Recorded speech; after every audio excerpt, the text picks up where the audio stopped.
Welcome to the IA on AI podcast, part of the Audit Podcast Network, where we bring you weekly updates on AI from the internal auditor's perspective. From normanmarks.wordpress.com. So this is Norman Marks' website, his blog. I highly recommend it. Probably the thought leader in internal audit risk management, and usually puts out a post or a blog article every week, but usually there's at least two. If you're looking at my screen, obviously the one I want to talk about is, can we use AI for ICFR and SOX? He's also been talking AI to a decent amount the past couple of weeks. Is AI coming for your job? Agentic AI is changing procurement risk. Let's learn from it. Which risks should we audit? The auditor as an evangelist for AI. So, as in my opinion, the premier thought leader on all things audit and risk, to start to hear Norman's thoughts on AI or something I'm paying close attention to. Not to ruin the article too much, but can we use AI for ICFR and SOX? The opening line from Norman is, the short answer is yes, of course, or rather, of course, yes. And I wasn't real sure where Norman was going to go with this, because I know in my experience when I was in external audit, and initially we started testing controls using analytics, and it was pretty okay for about the first year. And then the partner on practically all my engagements, who was like the quality guru, knew the methodology inside and out, said, "Hey, that's really cool, but you're inferring the control is operating effectively. You're not testing that it's operating effectively." And it wasn't until maybe a couple years after that where I got to know Norman and his work, and he uses this analogy all the time, and it's a really good one.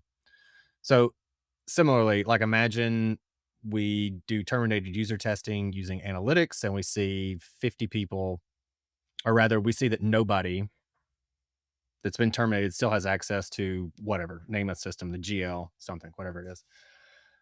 That's inferring that the control worked. So let's say the control is, when someone's terminated, the manager opens a ticket, sends it to HR, they cut off the pay, then it goes to the infosec team, they cut off access, or there's a automated control that kicks off when management submits a ticket, and they cut off Windows AD access or something like that.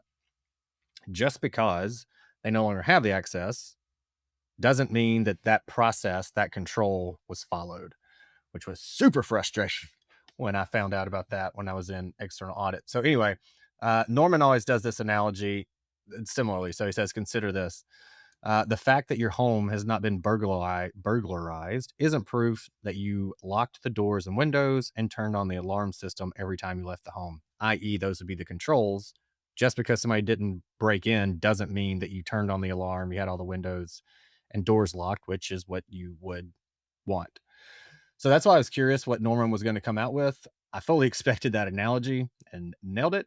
But I wasn't sure what his stance was going to be on using AI to test controls as well as using AI to execute. I would assume execution been okay, but the difference here is that you aren't just using the data if you use AI properly. So if you have some big reconciliation control, you can still pull in, these days, the PDFs, and it will scan everything, convert it to text if need be. You can, depending on the vendor you work with, it'll highlight, hey, here's where the manager signed off on this reconciliation. Here's the date that they signed off on it.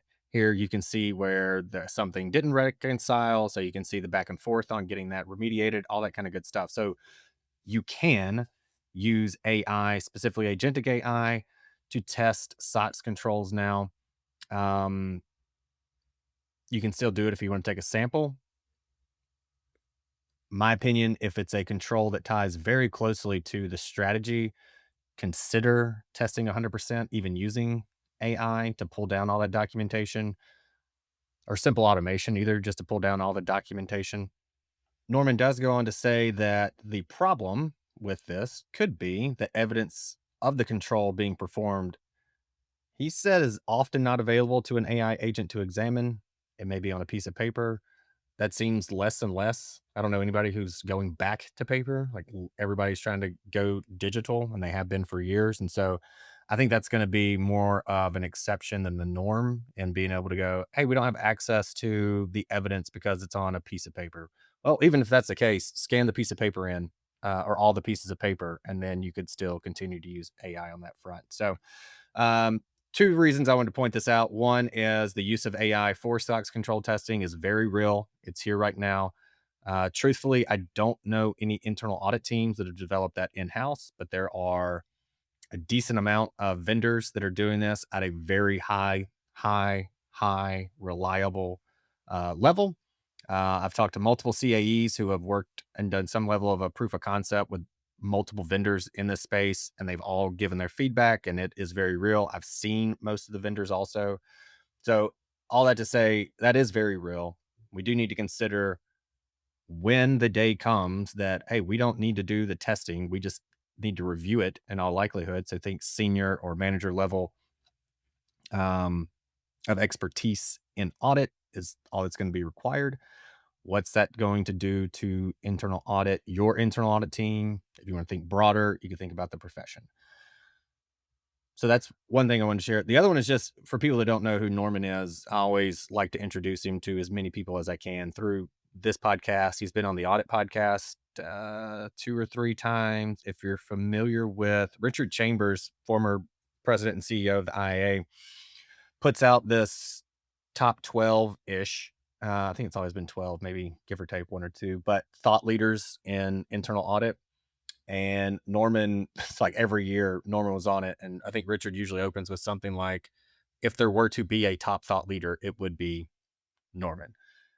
Just reading his blogs has changed my perception over the years about really what we should be doing. And so I try to point as many people to it as possible. So go to his site. We'll put a link to this specific blog post in the show notes, and then sign up for his email list also so you can get these on a weekly basis.